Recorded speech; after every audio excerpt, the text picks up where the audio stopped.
festa do fim de semana.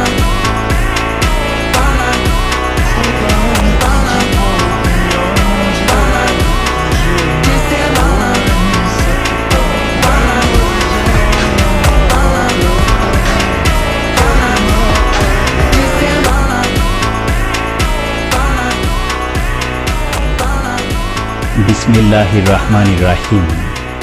শুরু হচ্ছে সূরা ইয়াসিন, তিলাওয়াত এবং বাংলা অনুবাদ। তিলাওয়াতে কণ্ঠ পাকিস্তানের বিখ্যাত কারি সাকির কাসমি, বাংলা অনুবাদে কণ্ঠ শহীদুল ইসলাম টিটু, প্রযোজনা ও পরিবেশনায় CD centre, Rahman Mansion, Riazuddin Bazar, Chattogram. শুরু হচ্ছে সূরা ইয়াসিন।